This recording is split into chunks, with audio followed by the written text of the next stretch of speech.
ಸಾವಿತ್ರಮ್ಮನ ಬದುಕು. ಒಂದು ಪುಟ್ಟ ಹಳ್ಳಿಯ ಕೊನೆಯಲ್ಲಿ ಒಂದು ಹಳೆಯದಾದ ಆದರೆ ಅಚ್ಚುಕಟ್ಟಾದ ಮನೆಯಿತ್ತು.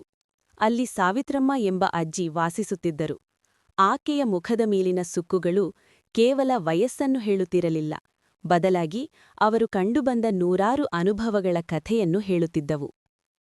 ಬಾಲ್ಯ ಮತ್ತು ಯೌವನ. ಸಾವಿತ್ರಮ್ಮ ಹುಟ್ಟಿ ಬೆಳೆದದ್ದು ಸೌದೆಯ ಒಲೆ ಮತ್ತು ಹಸಿರು ಗದ್ದೆಗಳ ಮಧ್ಯೆ. ಅಂದಿನ ಕಾಲದಲ್ಲಿ ಓದುಬರಹ ಹೆಣ್ಣುಮಕ್ಕಳಿಗೆ ಅಷ್ಟಾಗಿ ಸಿಗುತ್ತಿರಲಿಲ್ಲ. ಬಾಲ್ಯದಲ್ಲೇ ಮದುವೆಯಾಗಿ ಈ ಮನೆಗೆ ಬಂದ ಅವರು ಅತ್ತೆಮಾವನ ಸೇವೆ, ಗಂಡನಿಗೆ ಆಸರೆಯಾಗಿ ಇಡೀ ಸಂಸಾರವನ್ನು ಪ್ರೀತಿಯಿಂದ ತಿದ್ದಿತೀಡಿದ್ದರು. ಬೆಳಿಗ್ಗೆ ಕೋಳಿ ಕೂಗುವ ಮುನ್ನವೇ ಎದ್ದು ರಂಗೋಲಿ ಇಡುವುದರಿಂದ ಹಿಡಿದು ರಾತ್ರಿ ಎಲ್ಲರೂ ಮಲಗಿದ ಮೇಲೆ ತಾನು ಮಲಗುವವರೆಗೆ ಅವರದು ದಣಿವರಿಯದ ದುಡಿಮೆಯಾಗಿತ್ತು.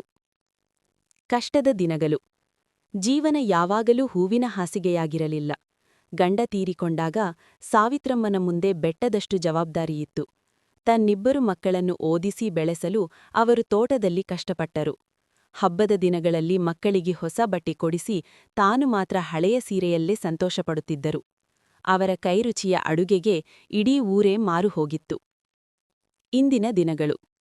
ಈಗ ಮಕ್ಕಳಿಬ್ಬರೂ ನಗರದಲ್ಲಿ ದೊಡ್ಡ ಕೆಲಸದಲ್ಲಿದ್ದಾರೆ. ಅವರು ಅಜ್ಜಿಯನ್ನು ನಗರಕ್ಕೆ ಕರೆಯುತ್ತಾರಾದರೂ ಸಾವಿತ್ರಮ್ಮನಿಗೆ ತನ್ನ ಈ ಹಳೆಯ ಮನೆಯೇ ಸ್ವರ್ಗ. ಈಗ ಅವರ ದಿನಚರಿ ಸ್ವಲ್ಪ ಬದಲಾಗಿದೆ. ಬೆಳಿಗ್ಗೆ ತುಳಸಿ ಕಟ್ಟೆಗೆ ನೀರು ಹಾಕುವುದು, ಸುತ್ತಮುತ್ತಲಿನ ಮಕ್ಕಳಿಗೆ ಕಥೆ ಹೇಳುವುದು, ಪಕ್ಷಿಗಳಿಗೆ ಅಕ್ಕಿನುಚ್ಚು ಹಾಕುವುದು. ಅಜ್ಜಿಯ ಬಳಿ ಒಂದು ಹಳೆಯ ಮರದ ಪೆಟ್ಟಿಗೆ ಇದೆ. ಅದರಲ್ಲಿ ಮೊಮ್ಮಕ್ಕಳು ಕೊಟ್ಟ ಉಡುಗೊರೆಗಳು ಮತ್ತು ಹಳೆಯ ಫೋಟೋಗಳಿವೆ.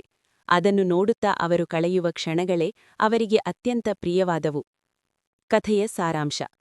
ಸಾವಿತ್ರಮ್ಮನ ಬದುಕು ನಮಗೆ ಕಲಿಸುವುದು ಒಂದೇ: ಪರಿಸ್ಥಿತಿ ಏನೇ ಇರಲಿ, ಪ್ರೀತಿ ಮತ್ತು ತಾಳ್ಮೆಯಿಂದ ಬದುಕಿದರೆ ನೆಮ್ಮದಿ ತಾನಾಗಿಯೇ ಹುಡುಕಿಕೊಂಡು ಬರುತ್ತದೆ.